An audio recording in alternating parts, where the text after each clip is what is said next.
Hello, guys, and welcome to Comic Book Weekly. And we have a fun pack show for you guys, but let's introduce everybody. So, Brant, say hi. Hi, I'm Brant. That's it. And then, What's up, everybody? Yeah. And how about you, Chris? What's going on? Hello, everybody. And nothing much going on. Same old same. And we, like we said, we have a big show with Power Girl returning. That's our title this week. More to talk about with that. But we don't have that much news this week. So let's just jump into it. Our first comic book news piece is the Power Pack to return with the original creative team. We don't know exactly when that's happening. It's just that the creators said this is a project that they're working on. And I'm excited. I really like the previous Power Pack series. I love Power Pack in general. And I'm curious to see if the original team will kind of lean more into what they were doing with their original run, or if they're going to follow the threads of the modern stories and how these characters have changed since the 80s. Yeah, I'm curious to see what they do with it too, because I really enjoyed that last series that they put out. So it'll be interesting, like you said, to see if they pick up those threads or if they go back to the original version of them or whatever. I don't know. I'm just curious to see what they do. So let's get into some of that media news. So Brant, you saw that there's a new Digimon series coming out, which I feel like happens a lot with Digimon. But this one looks pretty similar to all those other reboots. Hopefully it's good. That's all we could ask for. I'm a huge Digimon fan, but I'd never really been able to get into stuff past like Tamers. Frontier. Frontier was probably the last season where I was like, oh, this was really good. Then after that, I'm like, whatever. I did like some of the sequels to the original stuff, though. Yeah, and I mean, I haven't seen a whole lot of it for a long time, but I do remember watching some of it with my brother, and it's I got fond memories of it, and I think it's cool because in addition to the series, I think they're doing a movie as well, an animated movie. So it's kind of cool to see some of these resurgence, but it's like I said, it's got this like little place in my heart. It was I don't know, it was like the lesser version of Pokemon at the time, but totally different. And for some reason, I liked it more. So, yeah, I'm curious to see, what the new series is like. I'll check it out for sure.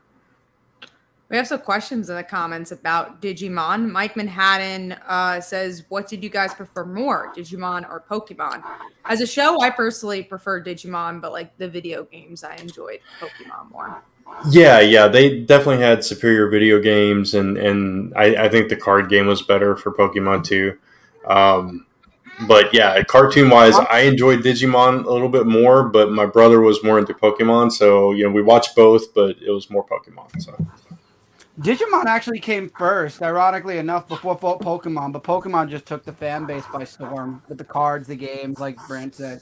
And the anime I actually enjoy a little. The only difference is the cards and the actual video game differ from the anime. Pokemon went in three completely separate directions when it came to the anime. Well, two separate directions with the anime and the manga, and the video game. The manga and the video game kind of coincide a little bit, whereas the anime just went its own way.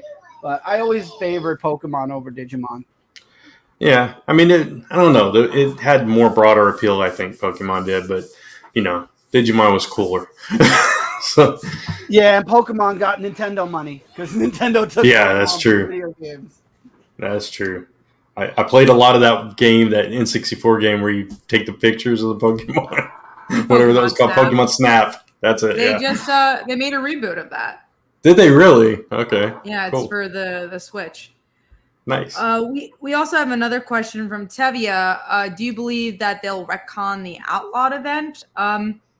I don't know if they'll retcon an event that just happened. That doesn't tend to happen, but it also doesn't seem like many titles have been too affected by the events of Outlawed, so I don't know if there's much to retcon.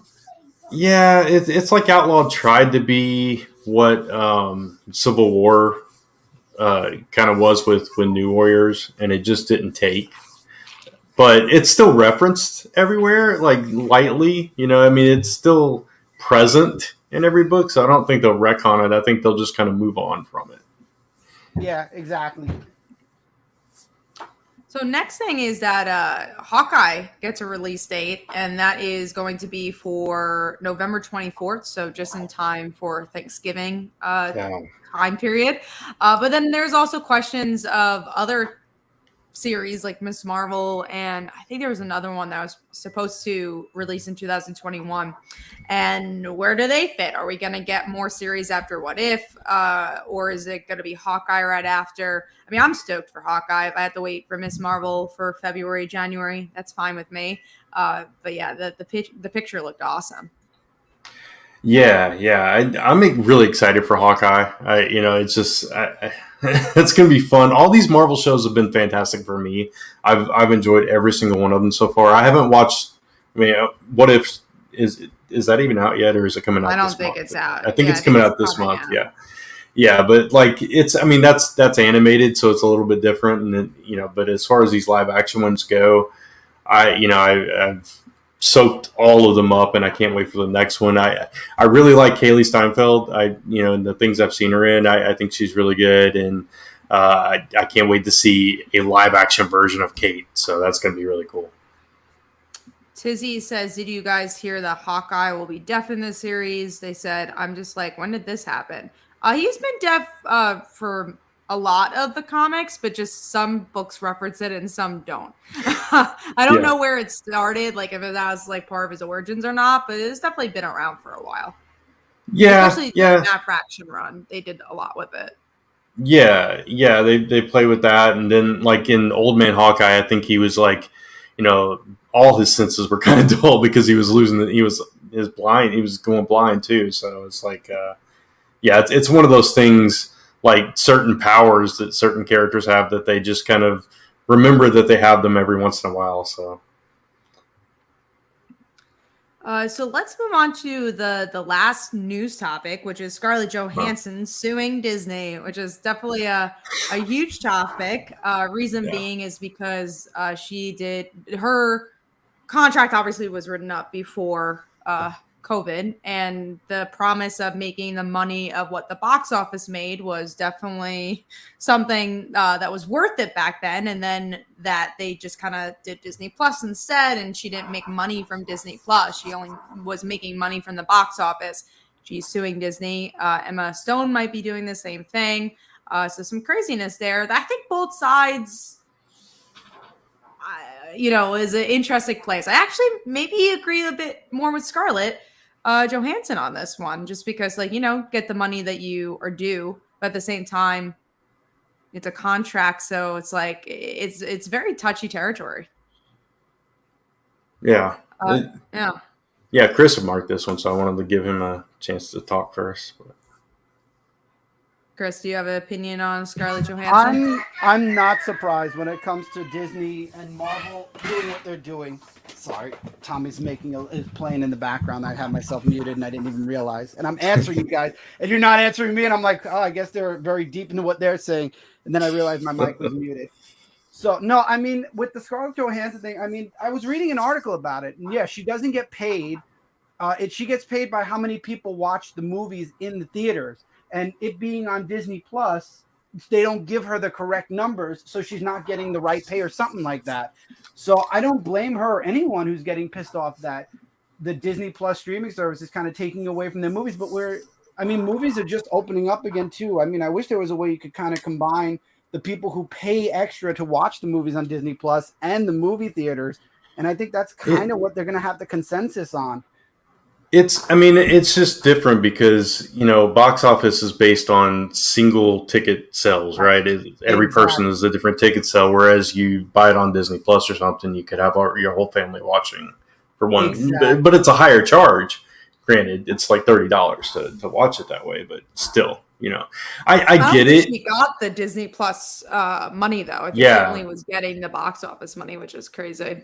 Yeah, and I mean, I know a lot of people have said, it's Scarlett Johansson. She's probably rich anyway. Why, what does she need more money for? But you got to put it in perspective. It's like, why does Disney need more money? Yeah. I mean, she's she's paid for a job that she did, so she should get what she's owed for that job. That's all there is to She's that. not wrong. I'm sorry. She's not wrong for wanting, correct pay. And I think that they should find a way. And she's not wrong. They should find a way to give her the money she deserves, because a lot of people are not in the, are watching it from the streaming service right now instead of going to the theaters. Yeah, absolutely. And thanks, James Phelps, for we appreciate you enjoying it. So. Yeah, we're glad you have tuned in. But that's all the news for this week. Again, it was kind of a slower news week, but we are going to go into the books. I don't think there was anything in the middle we were going to discuss this week. I guess except the topic we could talk about the topic of the show, which has to do with Power Girl returning. But also, we'll talk about the classic costume that has returned as well and our thoughts on that. So we'll talk about, I guess, Infinite Frontier as a whole as well. But the big ending of that issue was the Infinity Inc. returning. I don't know much about the team.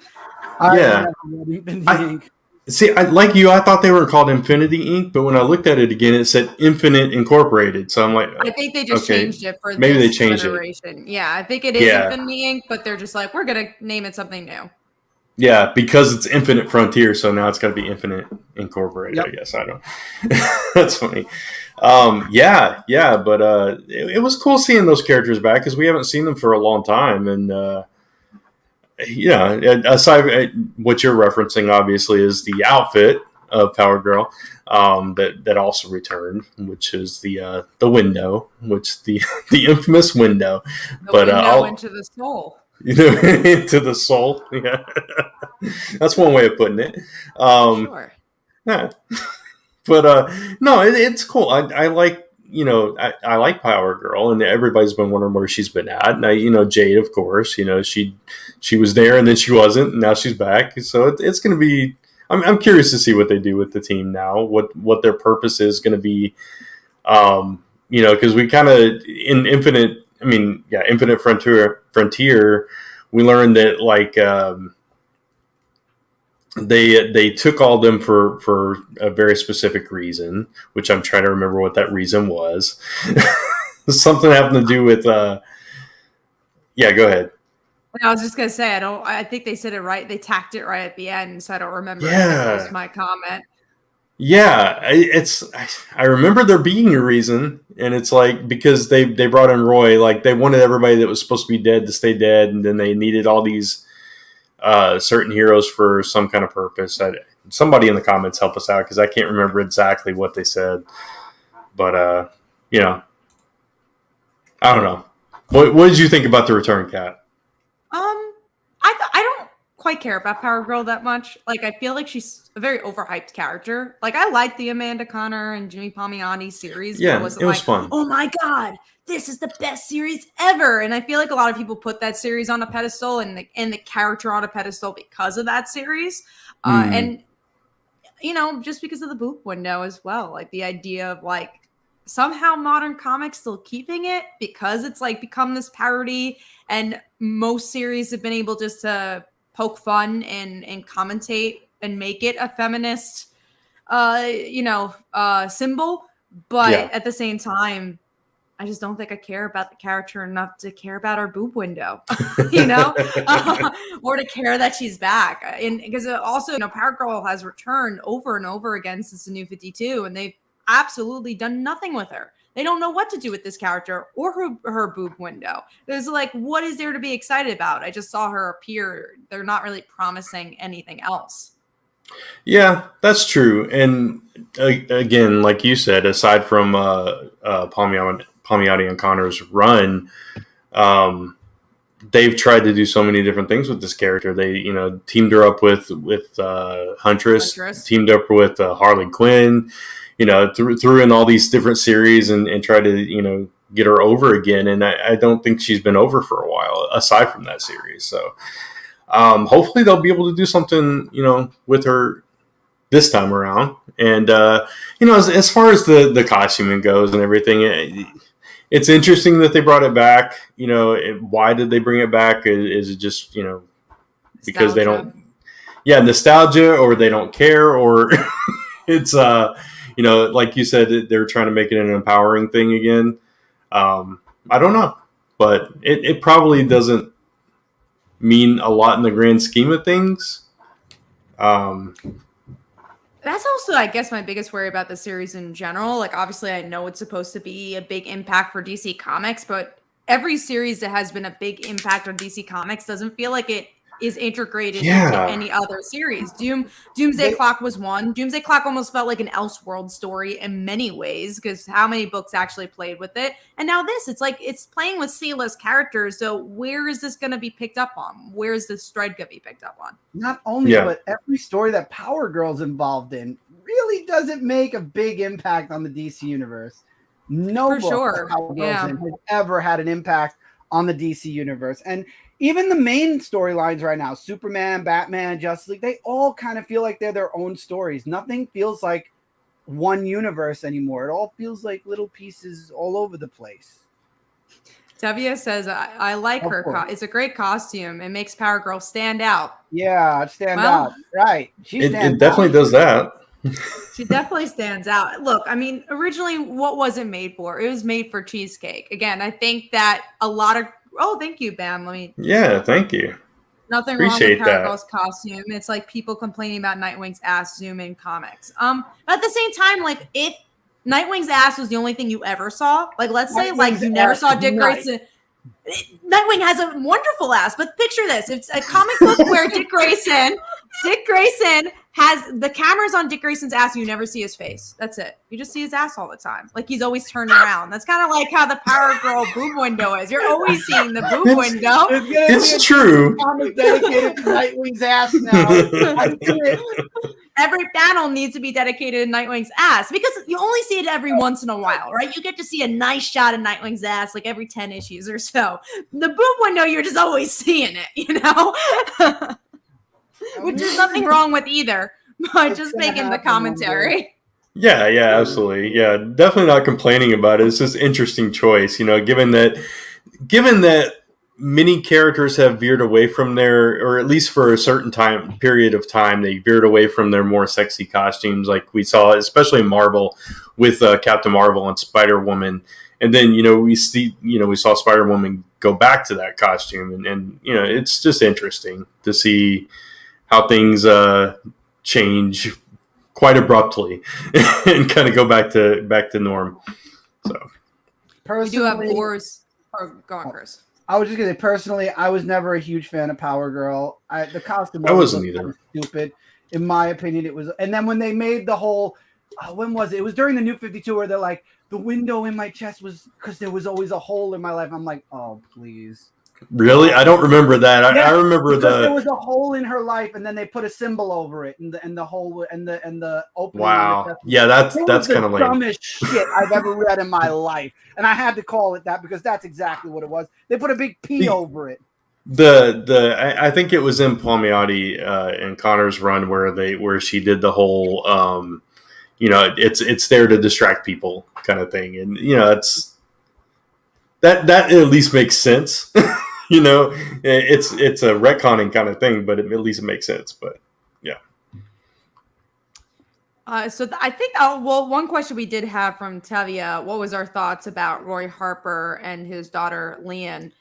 I love Leanne. I love Roy. Yeah. It feels so similar to Wally's story, and I'm just so tired of that. It's just like, stop teasing us. Just bring the daughter back, or don't bring the daughter back. Just stop.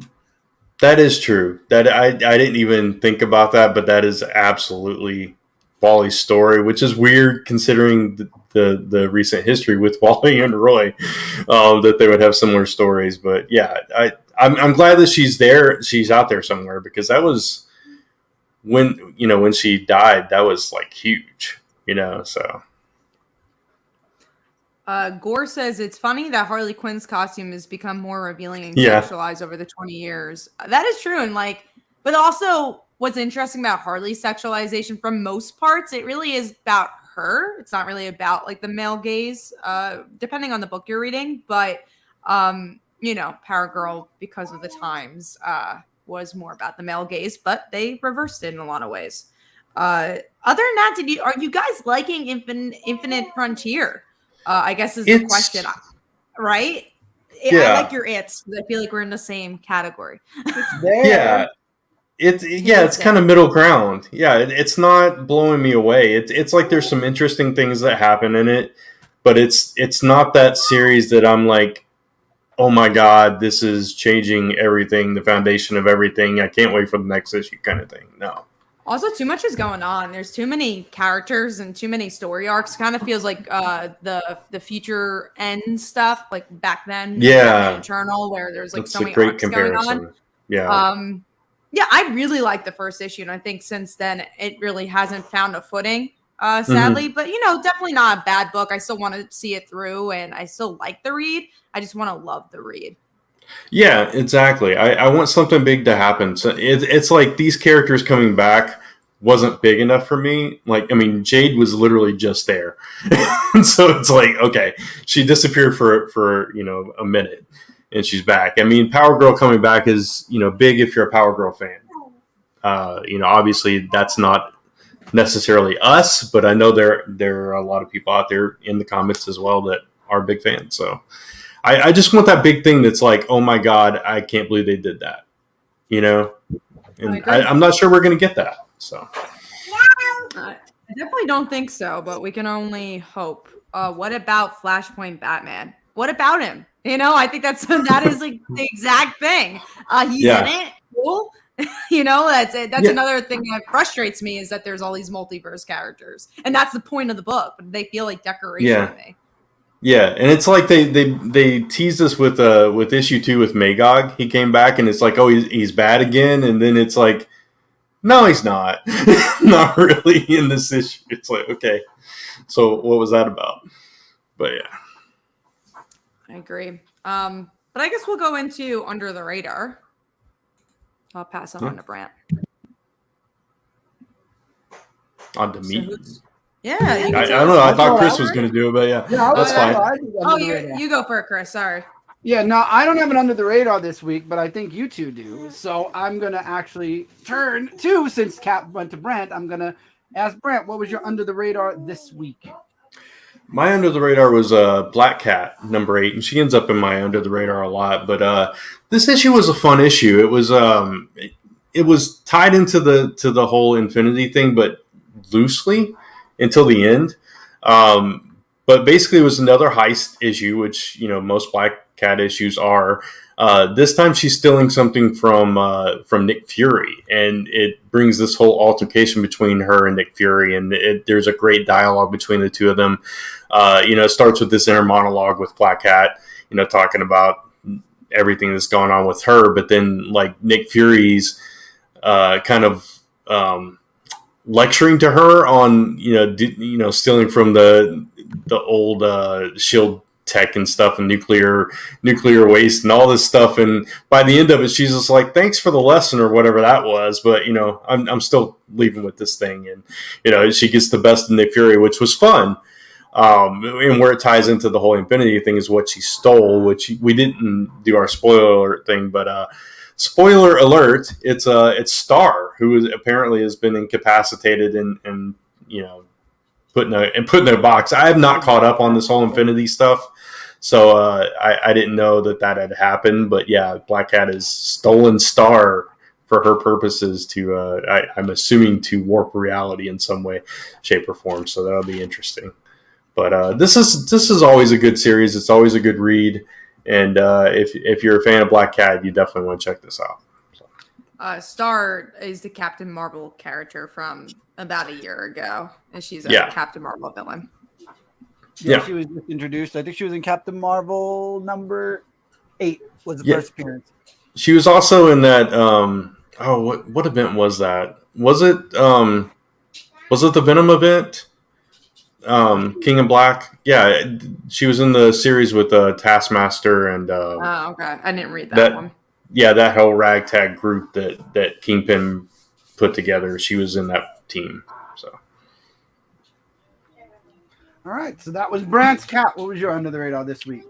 Mine was Mighty Valkyries. I thought this issue improved a lot from what we've been seeing with the series. I like that finally Runa and Jane get to interact because I think Yeah. that's the best we've seen of the series because they're interacting.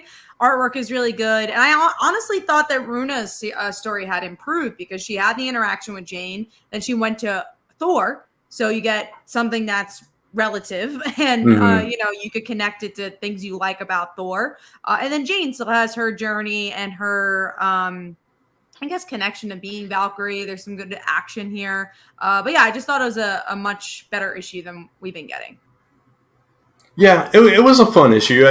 It's weird that the art is still separate when they are interacting together now. So It's not it, as good the other art. Sorry, yeah, and I'm it's here in front of my eye, and I'm like trying to get it. Okay. and it's a little jarring because you got that super realistic style with Jane's story, and then you go to more standard kind of style with Runa's. But yeah, I liked her interacting with Thor and the rest of Asgard and stuff, and that was fun. Thor thinking that she stole the axe and all this stuff, and and the little flirtation with Jane's friend and Runa was fun too. I like that. So yeah, there was some movement, and obviously the stuff with Carnilla and Hela, Hela. I don't know how you pronounce her name. Ella question mark? Yeah, I don't know either. Yeah, and it seems like they're trying to like get Carnilla out there again. She's actually in another book this week too. So Okay. yeah, she was in the Symbiote Spider-Man book. So that was weird to see her again, and a completely different vibe from her in that book Yeah, what too. a random character to see. Yeah. So those were all the under the radar books. So we're gonna go to big books now.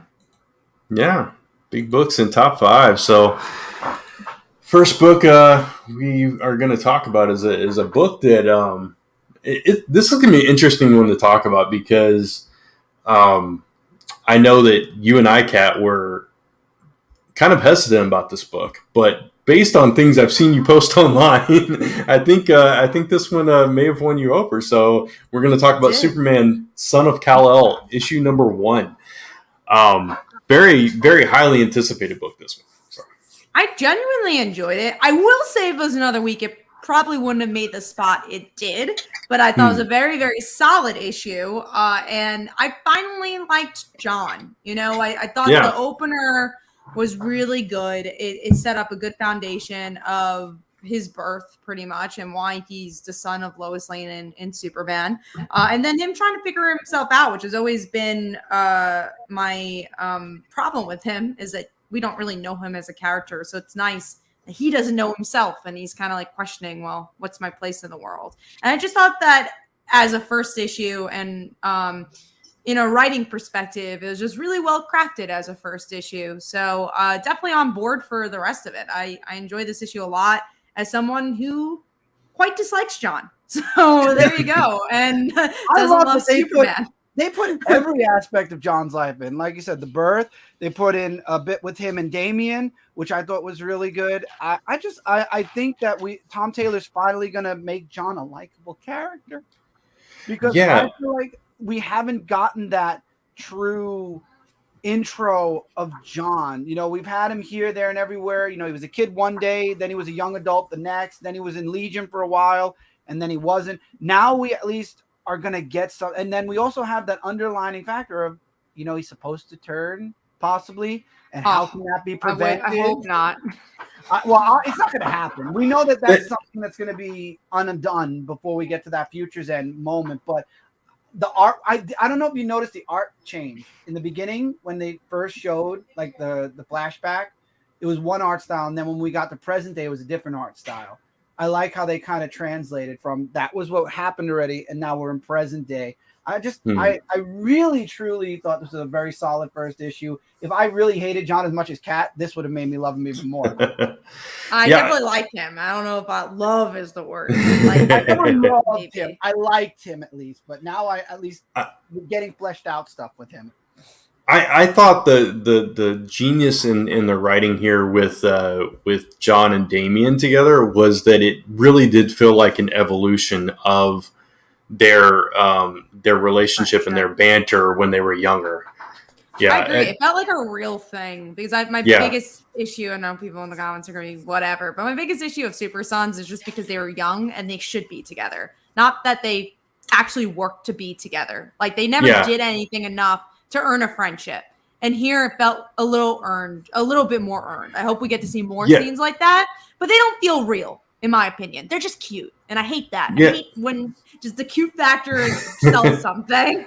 I get that. They were still fun for me, but I agree. Here, it felt more like a Tim and Connor kind of situation. It felt very familiar, yet its own thing. So I really appreciated that, and just like the little teases that could lean into leading to that future state stuff, like Wonder Woman saying he could do anything, and then Damian saying it's time Superman kind of takes charge and changes the world and that kind of thing. So it really could go either way, but I love how grounded John was here, and the art was gorgeous in this book too, and it was a lot to love. You guys highlighted most of it, but I really enjoyed this one as well.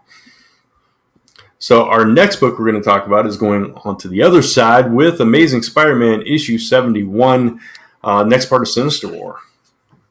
You know what? I loved issue 1 of Sinister War.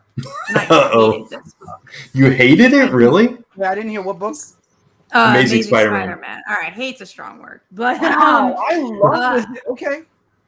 I didn't love it, but I did like it. I just felt like it felt in my top 5. It's one of the 5 so flat compared to that last issue. I was just like, man, it's just like it doesn't move at all. And then I'm excited for Sinister War issue 2 more because I feel like we're gonna get more plot progression. Because what happened in this book?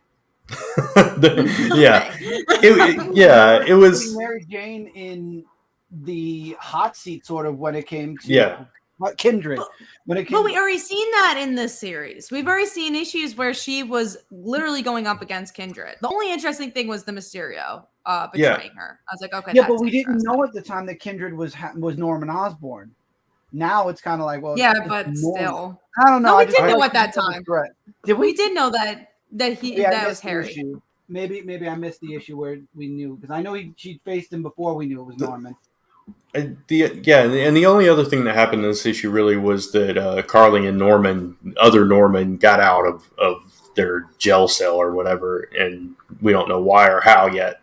But I think the interesting thing about this issue was, there wasn't a lot of progression, but it was focused on MJ not remembering things, and it was clearly referencing Brand New Day and all that stuff. But how many times can you tease something? I know. It's just like I'm just so tired of it. It's like, it's so obvious for one more day, but it's just like it's been 50-something issues of that. Like, just give me something. It's just the same old, and then the dialogue work for Peter felt hollow, and it's almost the whole issue is just that dialogue work. It's like, what is the meaning behind these words? It just felt so fillerish.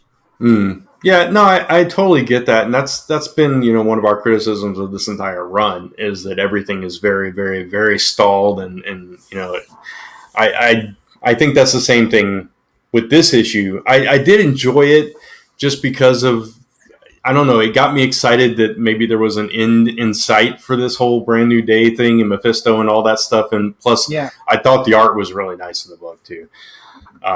So I enjoyed that. But were there some parts you feel like it was a different artist? Because there was the Carly Cooper. At first, I did question it. Yes.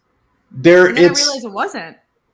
It's so the art is Federico is doing part of it, but it's like the one artist with Federico Sabatini. Okay, so it was a different artist who was doing the second part. Okay. Yeah, so he's assisting. He's doing certain pages. I think that's the way he's been doing it since he started working on the book. Yeah. So. Because I do think Federico's art is much stronger than the Carly art. I agree. Federico Vincenti and Federico Sabatini. Both it was a little confusing because they both have the same first name. Yeah. So I think their art complements each other, but you can definitely tell where the art changes in the book, I think. Well, I wasn't crazy then. Okay, that makes sense. So we also have a question from Terry Vaughn. Hey guys, will Amazing Spider-Man be the #1 comic again anytime soon? Who's the next writer? Again, Sinister War issue 1 actually was my pick of the week when that came out. So Yeah. there are issues here and there that I genuinely enjoy. I just the next writers and next arc is Beyond Spider-Man with Ben Reilly and supposedly Peter dying. So I don't know, but Kelly Thompson is going to be on it, and that's all I really care about. Yeah. I think it's several writers that are going to be tackling it after that, and who knows? It's really going to depend on who that creative team is, on whether it can rise to the top again. So, for sure. All right, so that will bring us into our top 5 with our number 5 picks, which mine is actually Amazing Spider-Man. So we'll just get that out of the way. So, Chris, what was your number 5? TMNT Annual for 2021. Again, I didn't read that many books this week. I don't know. This might have actually fallen off it, but this was exactly what I said it was last week. A big lead up to an event that is going to be coming. However, I'm happy because it involves Rat King. We've had Rat King throughout the series being this big threat, but in the background, we really didn't get too much. Now he's starting this Armageddon war. And first he goes to his siblings. Each one, well, first he talks about what's happened. So if you haven't been reading Turtles, the beginning of the book kind of explains his involvement, his sister's involvement. I keep screwing up her name. It starts with an A. But and how issue 100 ended, the people who have been taken off of the board, as he calls it, because he sees this whole thing as a game for himself. So he goes to his siblings. He wants to start this big Armageddon war, and each one of them says no in their own unique way. Each sibling has a different artist that complements their world, which I loved. The one where they were with the big toad, that crazy art style worked perfectly for him. And in the end, all of them said no. So who does he go to? Every single arch rival of the Turtles. And of course, they all say yes. So now we're getting this big Armageddon war that's going to be coming to the Turtles book, which I'm happy because, and we've talked about this before, the Turtles book kind of just flatlined right now with Mutant City. So now that we're getting another threat again with this Armageddon war, and even bringing back Rat King and possibly the siblings as well, this could actually put a little bit of life back into the book, because it just feels like there's no, it was always the Turtles versus the Foot Clan or one of the Turtle classic villains. Now it's just them living in Mutant Town. At least now we're going to get some actual story possibly again. That would be nice. Yeah, I mean, right after 100 and now how they were separated and dealing with the loss and all that kind of stuff, that was good. That was solid. But yes, the way it's gone from then, like you said, it's become more like just like a slice of life kind of book, which is fine if it's not Teenage Ninja Turtles and there's no ninja action. Story arc. If it's a tiny story arc, that's fine, but not like it's we're already 10 or 15 issues past 100. Come on now. It's 17, I think. Yeah, 17. It's 117 or something like that. I don't remember exactly.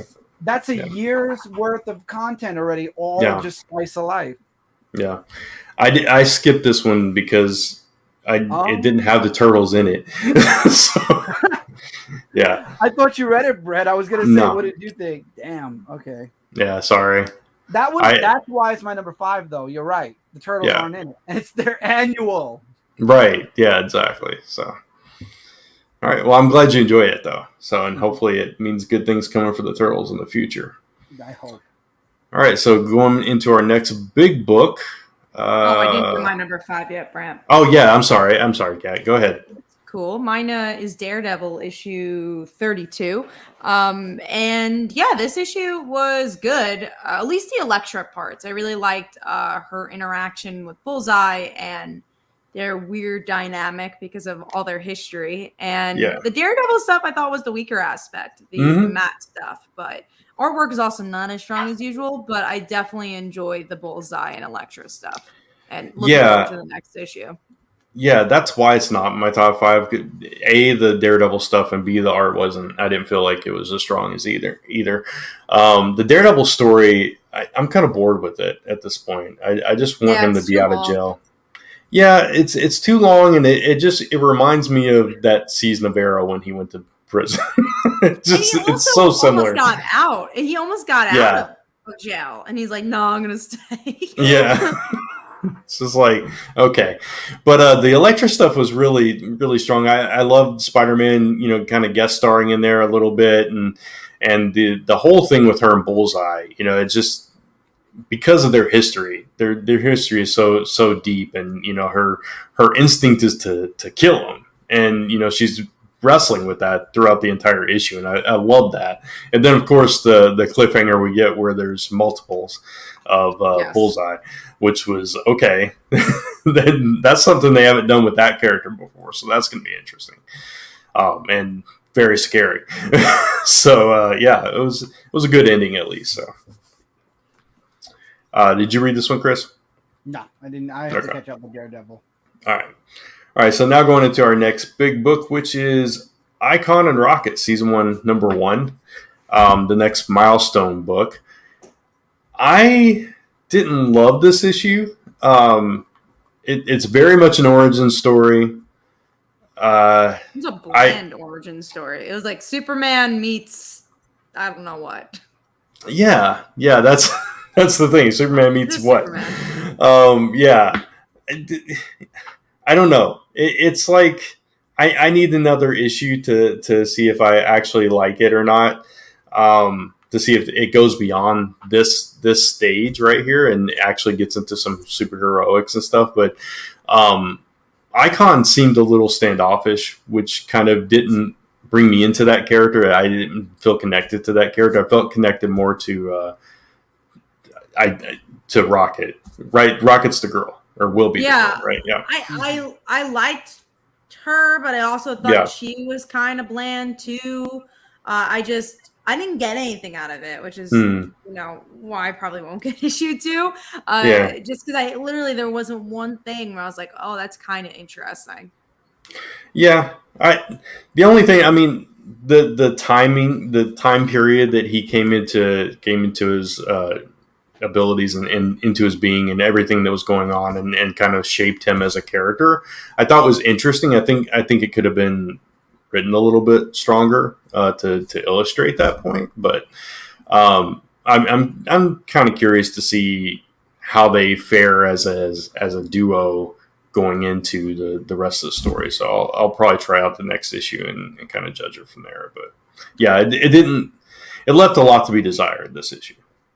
So we have a couple of questions here. Tevye asks, did you guys and Kat, I guess because I'm not a guy. Okay. I was like, wait, and Kat read the original Milestone comics. I only read the Static comics from the original. And I definitely didn't read all of them.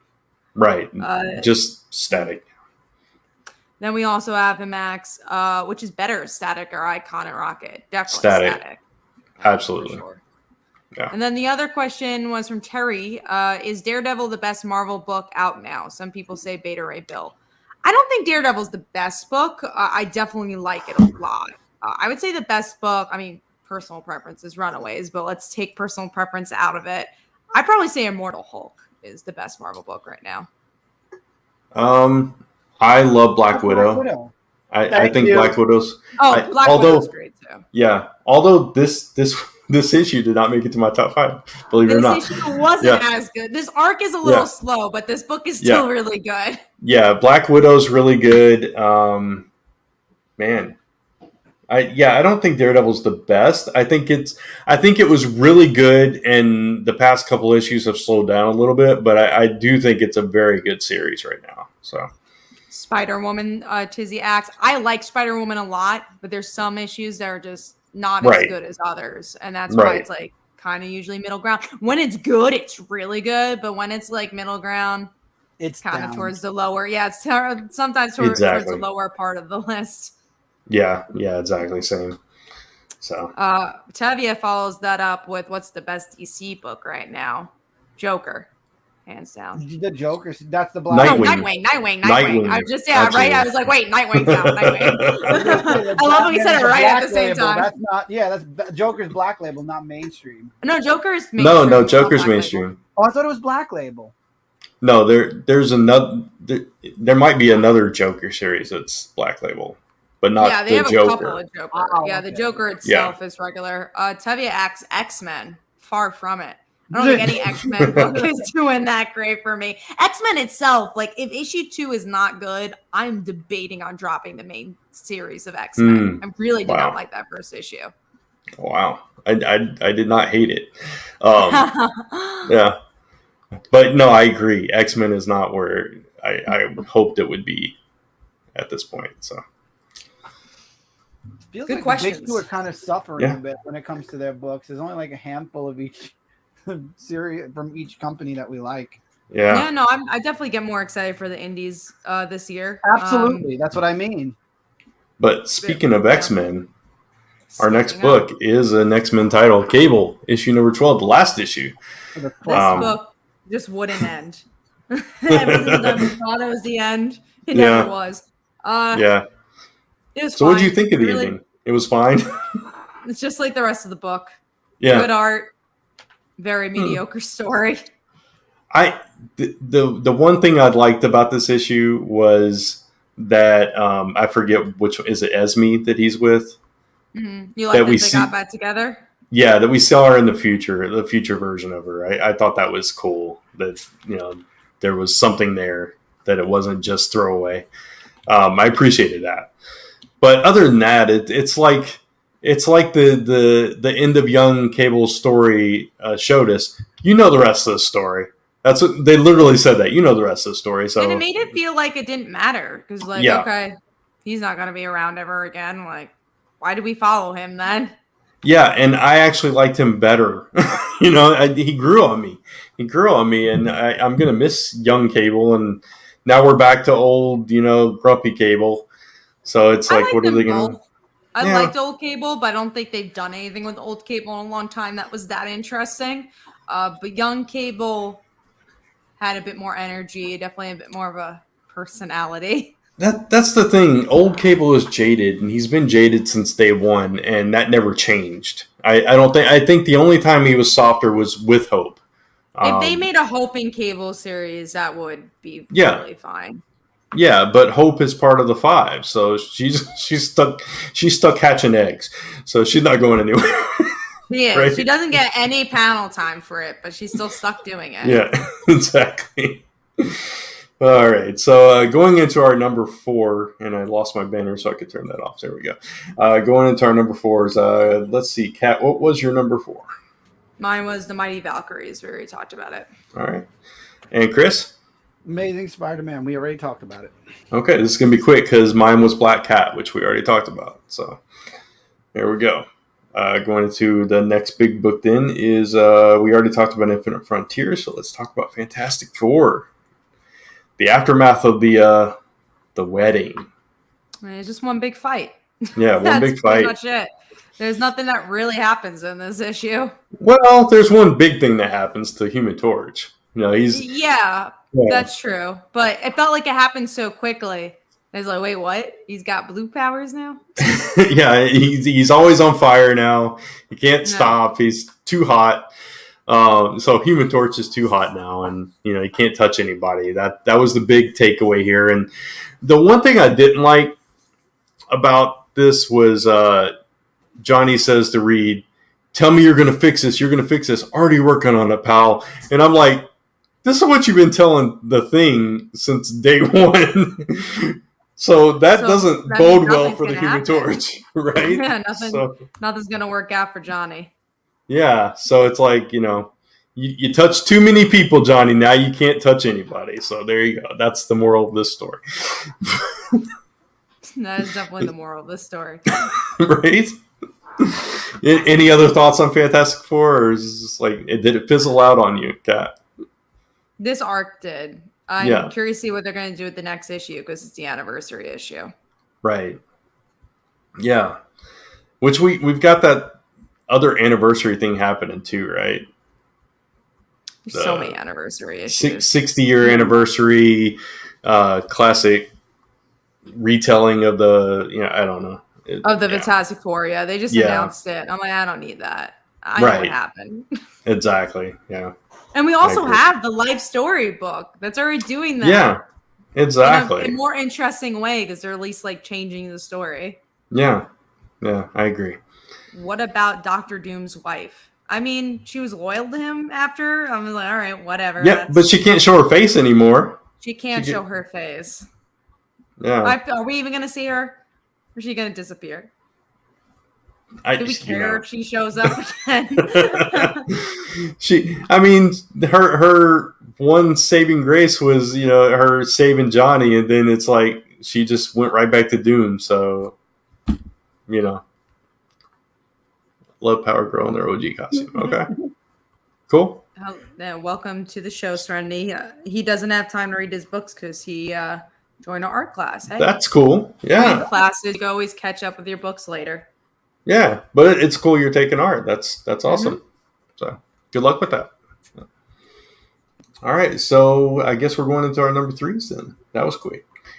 All right, what was your number 3, Chris? Infinite Frontier. Okay. All 3 issues. Oh, nice. And Kat? Mine was Detective Comics issue. Oh, okay. 1040, I think. 1040. Yeah. This issue, I like the I'm Batman section, like the middle of it was super interesting. And then it goes nowhere. But I really liked it a lot. I'm just thinking about this as a one-shot at this point. I'm like, oh man, I like the idea of this random citizen knowing that he's Batman. Also, the artwork is really good for this one. Oh, yeah. But the rest of the arc has kind of, went down the tubes already. But still like that part. It was again, if you think of it as a one-shot issue, it wasn't too bad. I enjoyed it. Yeah, the whole thing with Worth can be over, please. But it's not. I agree. That could have totally been an anthology story. I know Batman, that kind of thing. But I liked it. I thought it was really good, that part of it. Right. So, did you read this, Chris? No, I did not. Okay, cool. All right. So my number 3 is another Batman book, actually, which was Robin, number 4.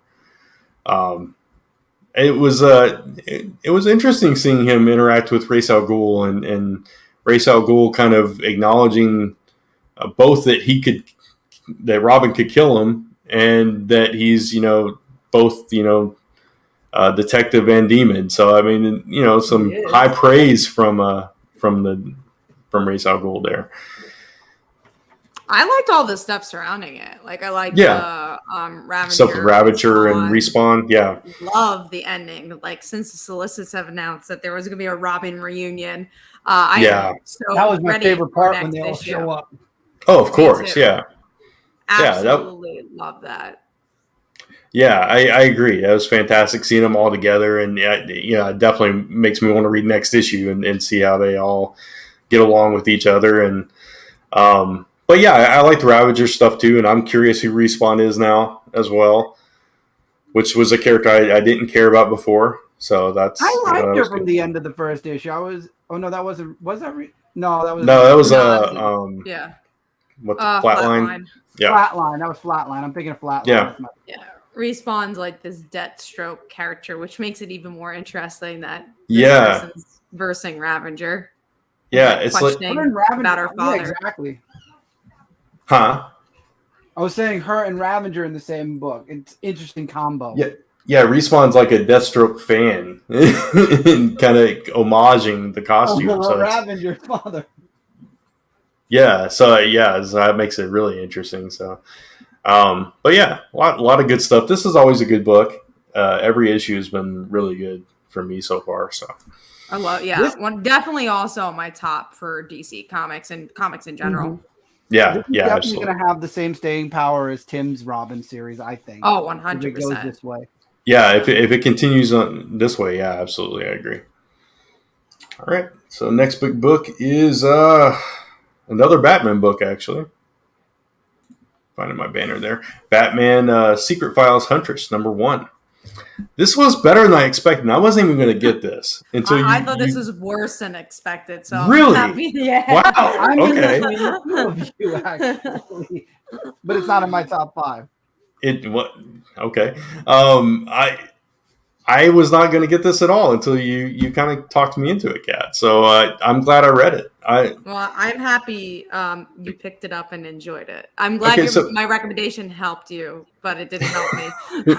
what didn't you like about it? I'm curious.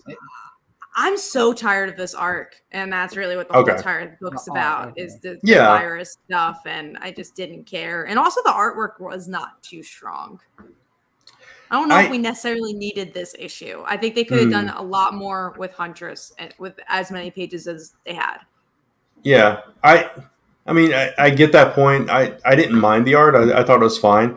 I kind of liked, because if we weren't going to get her continue on in Detective, we still got to continue her story, her side of this in this issue, which I thought was fun.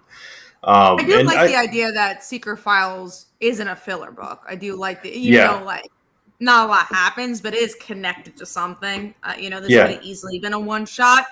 So in that regard, I'm excited to see what Secret Files will bring. Yeah, it's almost like when you have an event and one of those tie-in series kind of tells the rest of that character story. That's kind of what this felt like for me. So I like that, and I really like Huntress, this version of Huntress, and just I can't get enough of her. She's just cool, and like she's just unlike any other Bat character for me right now. So she's always been unlike every other Bat character. She's always kind of had her own style of things, which I always loved about Huntress. She's the Spider-Woman of the Bat. Yeah, she's not really too involved unless she really has to be. Right, exactly. Yeah. So, all right, and so that is that, and we already talked about the other two. So we will go into our number twos, which mine was actually Batman Secret Files Huntress. So, Kat, what was yours? Mine was Robin. We already talked about it. Same thing. All right. So that leaves us with our number ones, which I have a strange feeling that they're all the same. Superman, Son of Kal-El. Yeah. Crazy. That is, I can't honestly believe it. Is crazy for a book like that. And it's a Superman book. That's usually my thing. Yeah. It shows Tom Taylor is that good of a writer. And also Timms did really good on the art as well. Yes. Yeah, absolutely. So that's our top 5. And we went through that very quick. I told you, man, I thought it would be a quick week just because there wasn't, besides Superman, there weren't a lot of big titles that came out this week. Yeah, that's true. So I guess that moves us into the chopping block. Yep. A block where we take the books that we don't like and chop them out of our existence in collections. So I've got none because I've literally only read a handful of books this week. So, Kat, do you have anything you're chopping this week? Yes, Icon and Rocket is on the chopping block. It just didn't give me enough to warrant an issue 2. Yeah, that's my only one. It's a half chop. Like I said, wow. I'm gonna try that second issue, and if that one doesn't grab me, then it's gone. Fair enough. And that's it for the chop. Moving along to most anticipated. Yeah. All right. So we talked about this book earlier, and no, actually, yeah, it does come out tomorrow. All right, Sinister War number 2. It seems like we're anticipating that. Hopefully, it's as good as the first issue. Yeah, it will continue. What happened in the first issue? yeah. Hopefully, it's as strong as that first issue, and we get more movement and momentum. And maybe that's why Amazing Spider-Man 71 didn't move a lot, because they don't have it. Yeah. Just let it be. You know, I don't want to spend the money if you don't have anything to say. Yeah. Gotcha. All right. Let's see. There's a new book coming out called "The Me You Love in the Dark." It looked pretty interesting. Mike was showing one of the covers off in his video this week as well. His top 10 covers thing, and the art looks solid. So I'm curious about it. It seems like an interesting concept. So I'm gonna check it out. And Crush and Lobo, man, it doesn't seem like it's been that long since that last issue came out either. I don't think it was that long, but it's such a good book. I'm not complaining that it's coming out soon. It's really, really fun. It's a mix of superhero and slice of life, and it just works. And it's Mariko Tamaki's Yeah. style used at its best. Yeah. I absolutely love the first 2 issues. I cannot wait for this one. It'll probably be the first thing I read. Any thoughts, Chris? You marked that one, so I'm loving Crushing Lobo. I think it surprised me because the first issue I was expecting to have that on my chopping block, and I loved it a lot. And then the second issue just continued to confirm it. So this one's going to be another one that I'm enjoying. It's a surprising issue, and I honestly, Lobo is a touch and go with the Superman series. He's always a pain in the ass to Superman, but it's a fun read. I'm one of the few that actually enjoy when he shows up in a Superman book. But him and his daughter, I love the dynamic, and I didn't read Crushing Teen Titans, so this is my first book that I'm reading with Crush in it, and I like it. Oh, wow. No. You would like that run of Teen Titans. Yeah. I know. I'm going to probably get the trades of that. Yeah. That one would be a good one. I actually no, I'm wrong. Michael actually has a few of the issues. We would get them, so I'll probably go back and read those. Nice. All right, Immortal Hulk. This is the penultimate issue, right? 49. I loved the last issue, and I loved the issue before that. So I'm hoping the penultimate issue is just as good as those previous issues. But yeah, I'm stoked to see how this ends. Yeah, I'm just curious to see one of the best Marvel books. I'm just curious to see what Hulk is going to come out in the end of this series. Like who the Hulk is actually going to be. Yeah, no, it's a good point. Like what direction this book will go after Immortal the Hulk's been everyone at this point in this series. Joe Fixit, the Mean Green. We had the one from all the way back when Hulk first came out. I'm curious. And where do you go from a horror direction? I don't know. I mean, Donny Cates is taking over Hulk, which is super interesting as well. Yeah, that might get me reading Hulk again. So we'll see. Sorry, the horror thing just never grabbed me, but I'm. It'll just be ultimate horror. It's going to be even more horrific. Yeah, I mean, definitely can't happen. Like this is as horrific as it gets. But yeah, but Donny Cates could do something with that. Yeah, for sure. I'm glad you guys enjoyed it. All 3 of you have raved about this more than not. So I don't think it needed to be 50 issues, but yeah. All right, so next up we got Firepower number 14. Last issue was really good. Yeah, last issue was really good, and things are back on track, and totally different direction. But yeah, this is another one of those books that it's just like every single issue, even if it's a slower issue, even if not a lot happens, it's just good. It's always solid at the very least. So. Yeah, for sure. And I like that they're back in the suburbs. I think that makes the book a bit stronger. I still wonder how their relationship's going to survive all this. I don't know either, honestly.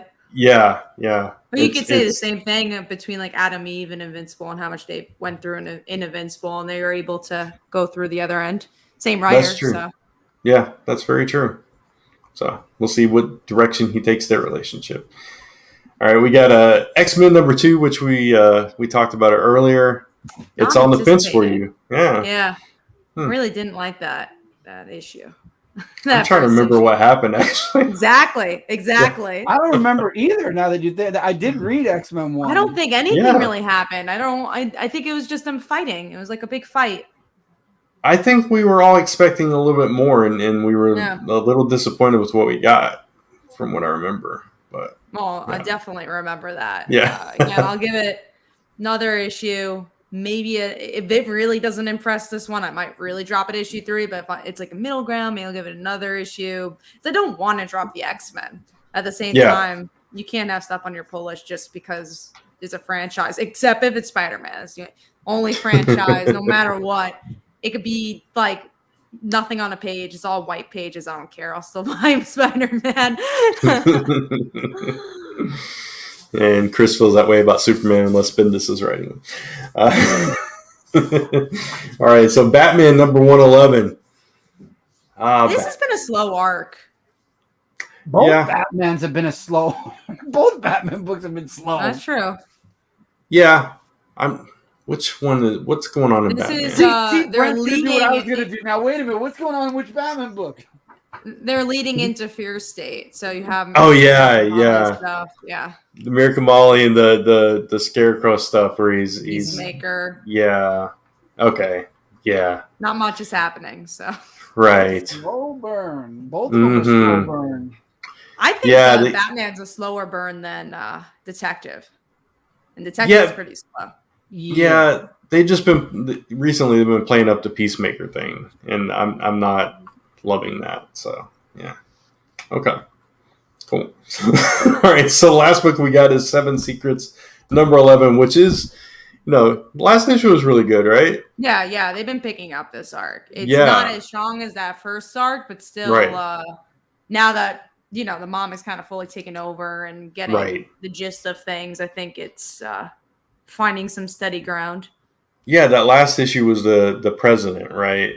Mm-hmm. Yeah, she met up with the president and everything. Or the Yeah, so queen. it's or queen. Yeah, the queen. Yeah, I was getting mixed up, but yeah, and the dad's back obviously and stuff. We talked about all that, but yeah, it's really picking up. Another really good, solid indie series. So, but that's all our most anticipated this week, and so yeah. I mean, we could take some questions since we wrapped pretty early. If guys have any questions, maybe we should have said that before the most anticipated. Yeah, maybe. But I saw one question we can answer. If you guys have any more before we wrap up, let us know. Tevia says, any opinion on the I Am Not Starfire YA novel that's caused so much controversy? I can't have an opinion on just that, that people, the SJW type controversy, I guess, is the best way to put it. Here we go again. Exactly. It's the same people you don't want to read it. I didn't read it, so I don't know what it is. I don't care about those people's opinions, like it is that book is for people who want to read that book. And I personally didn't read it just because I don't read the YA novels, but I'm sure there's people out there that could very much relate to it and enjoy it. It's not in continuity at all, so I don't know why the internet always needs to have a problem with everything that's not made for them. That's the definition of the internet. Right? Exactly. Why there has to be a controversy about anything, I don't know. So it's like, who cares? Especially for something that's not even affecting main continuity. And really, who cares? You really don't need to read it. Yeah, that's very true. Yeah. So, okay. I mean, those are all the questions I saw. I guess we could start wrapping up and just see what's coming up for everybody. So, Chris, you want to go down the line? So this is the end of the show this week. We're going to start with Brent. What you got coming up and going on? That's a good question. I'm in the middle of a fulfillment on a few campaigns. I got Last Ember surveys going out, so if you backed Last Ember Hunted, issue 1 surveys are out for that. And beyond that, we've got another book we're going to be releasing soon, a cyberpunk book called In the Land of the Dragon. So you'll be hearing a lot more about that in the weeks to come. Yeah, I guess that's it for me. All right, Kat, what you got going on? Every week we get the release of Slice of Life, which is about a gritty anime protagonist who's brought to the real world. She learns there's more to life than darkness or revenge and finds love with a kind-hearted cheerleader. I'm going to post the link to that. It's completely free to read, and reading and subscribing definitely helps support the webcomic. And in October, we'll have a physical version of that book for people that are more interested in the comic book version. And then also in August 30th, we're going to be launching Bi Visibility, a bisexual anthology, which is exactly what it sounds like. It's an anthology about bisexuality, but there's stories all across the spectrum, from fantasy to romance to action, espionage. So definitely go check it out. The book is actually all done. So literally when the campaign is over, we will be shipping out everything. I'm literally printing the book now, so everything could be out in time for right after we finish the campaign. Other than that, I feel like we never physically talk about the top 5 panels. So go vote for your favorite panel. We always do our top 5 panels on our website for Comic Frontline every week, and yeah, you guys get a chance to pick the panel, and at the end of the year, we pick the panel of the year through these votes. So be sure to check that out. Other than that, I guess we should announce that Mike will be coming back in 2 weeks. Last week, I know we said 2 weeks as well, but it's August 17th. We actually have the date for it. So he will be back, and we'll be all back in full force. And then actually the week after, I won't be on the show, but after that, we'll be back on full force. Also, I should mention that I posted a free Comic Book Day most anticipated book, because I'll be doing a signing at JHU Comics on Free Comic Book Day and doing a vlog there. I'll literally be sitting there all day. So why not do a Free Comic Book Day vlog, and it'll be like inside the comic book store for Free Comic Book Day. So if you guys are interested in that, look forward to all that. And if you live on Staten Island / New York, definitely go visit. Cool. And there's I was going to say, there's our top 5 panels if you want to check that out. And you can go through all our picks. All 4 of us contributed this week, so that's cool. And then you can vote in the poll down there at the bottom.